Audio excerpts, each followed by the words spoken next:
Welcome to Know Your Money, where we will explore our relationship with money and how the psychology of it impacts our financial decisions, as everyone thinks about money differently. In our podcast, we'll be presenting a variety of financial topics in an easy-to-understand way, which we hope will assist you with managing your money. Hello, everybody. Welcome to Know Your Money.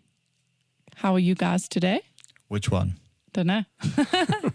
Craig, how are you? I'm good, Warren, and you? I'm good, thank you. Bronwyn, how are you? I'm very well, thank you. Another week flew by, and looking forward to this podcast about, what did we say, Bronwyn? We're going to talk about tax season. It's that time of year, yeah. Yeah. February, save money.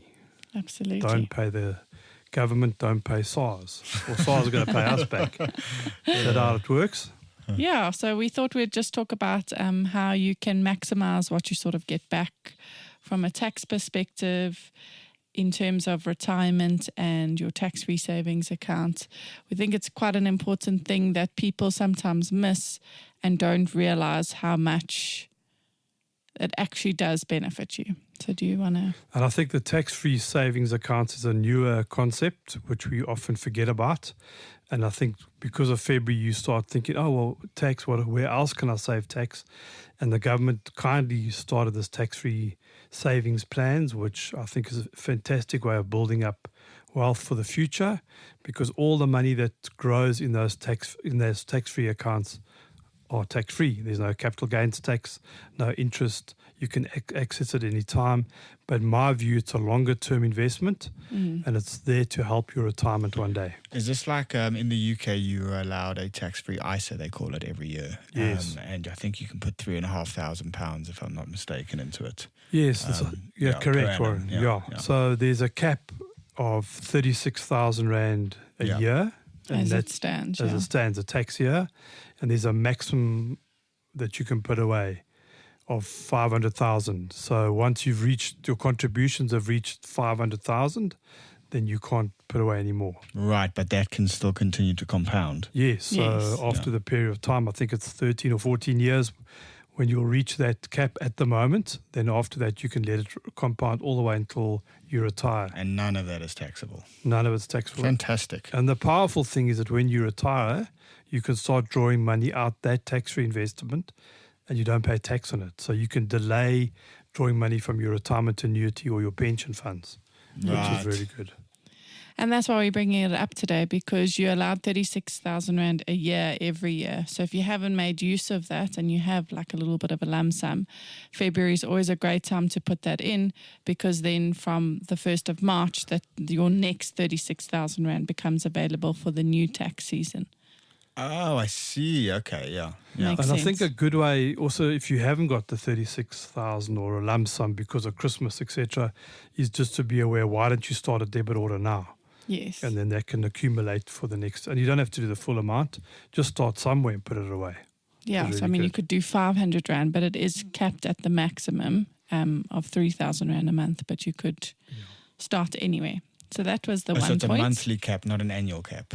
So the annual is 36,000 and monthly is 3,000. So if I didn't do it as a debit order and had a good month in March and then I had a good month in November, I could just make up the 36. Yes, correct. absolutely. Yeah. So any company, you can just put 36,000 in any random sort of month. But if you haven't used it for this tax year, we just advise to use it. And another good point, I'm sure we mentioned it in the episode we did, is you can even open ones for your children. So you can start their tax-free savings accounts now and do that for them, which will really benefit them. And if they leave that money for their retirement, I mean, we'll just keep compounding. Let's say for my little boy, I did it when he starts school. So 14 years later, he's finished and it's at the 500,000. What is the compound growth on that, Craig, by the time he retires? No, we'll have to do the maths behind that, but it'll be large. Yeah. The challenge you'll have is for him to leave it and not touch it until he's age 60. I'll just never tell him about it. Yeah, no, exactly. Yeah. So you could have potentially over 40 years of compounding. You know what you should do then, right? We'll do the maths. Put it in your will. You put it in your will that you tell him about it then. Yes. Yeah, like that Alan Gray advert, like when the dad keeps taking money from those two kids. Yeah. And then he passes away and then they see all this money. Do you remember that advert? No, I don't. Such a good one. Fantastic. Yeah. Yeah, and some parents, just on that with the kids, you can, when they're ready to leave the house but they stay home and they're working, you charge them rent, but you put the rent away for them. Yes. And then when they leave home, you yes. give them this lump sum back. Yeah, it's Yeah. a similar concept that. Yeah. So I think, Bron, that's one way. Tax-free is a new way that people can start maximizing their tax. The other way is the one we know quite well, is a retirement annuity or your pension fund at work. Yeah. Now, I think on the pension fund, there's lots of noise at the moment about the two-pot system, which will be implemented, but it's been delayed. We haven't got the final white paper from government yet, and it looks like it'll be implemented in September this year. So we'll definitely do another podcast when we have clarity on that. But in the meantime, your retirement annuity is a fantastic way of making sure you can retire one day. Yeah. And so you essentially, I'm sure we have explained this concept before on one of the other episodes, but whatever your salary is, you are allowed to put away 27.5% of your taxable income, but that's capped at 350,000 Rand. Now, most people, Warren and Bron, as we know, most people don't get to the 350. Yeah. Mostly because they're still looking after other expenses that we all have, and I suppose only probably later in life when those expenses are a bit easier, your kids have left home, etc., that you can get closer to that, the bigger amount. But 27.5% for some people and for most of us is a stretch. The point is that if you rather have started a retirement annuity, the earlier the better, and continue to contribute, because it goes back to what we've spoken about many times, is compounding, that snowball rolling down that mountain. The longer that mountain is, the bigger the snowball will end at the end of the day. So just in terms of that, like with that 27.5%, if your annual salary is over 1.2 million, then you'd be over the 350 allowance. So it's capped at 350,000. But we have previously spoken about disallowed contributions. So if you contribute more than what you're allowed, it does follow through to the next year, but there are some consequences to that. But it's not necessarily a bad thing. But we just have some calculations that we wanted to show people.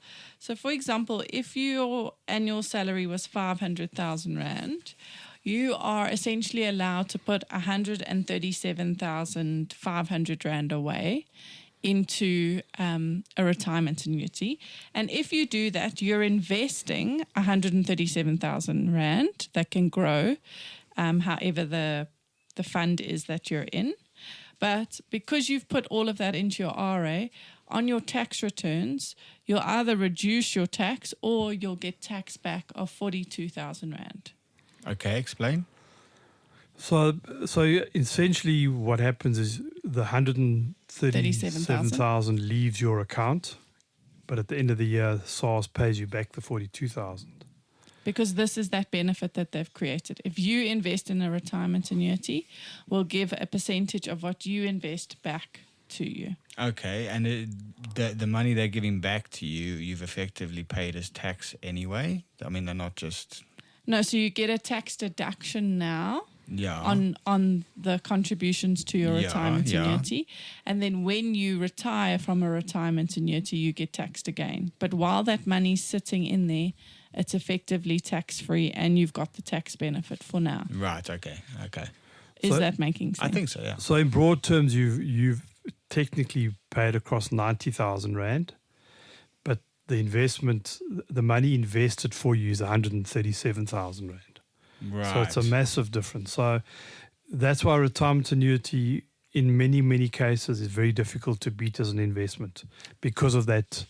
Why has SARS done that? Is that to incentivize people to have retirement annuities? Correct. Yes, because state aren't. pension is not a thing. There's no proper parachute like in the UK. Yeah. You're on your own when you retire. There's a little bit of a state government aid, but it's very small. Yeah, I mean, it's still not great in the UK because it's capped. I think the state pension is capped around £8,000 a year, which if you're living in the UK is not a lot of money. Yeah. But it's still, I'm sure it's a lot more than the grants you get here. Yeah, exactly. And that's why the government's saying we haven't got the money right now to make sure there's a big pool of money. So in order for that to happen on a monthly basis, we'll give you this deduction for tax and incentivize you to put your money away yourself. And what the podcast is about today is to make you aware that this time of the year, February, is a time to look at that, phone your financial planner, ask them, where do I stand with my tax? Can I put more money away? Will it help me? And to what extent it will help me? And so the cutoff for this is the 1st of March. Yeah. Yes. Is that right? But the cutoff with most of the platforms and companies are the 26th of February. Okay. So Yeah, that'll so be the last paperwork and everything's got to be all in, that and the done. money's got to reflect. So don't into wait till there. the 28th. No, Yes. don't wait. Do it now. Yeah, Phone your, 29th this year.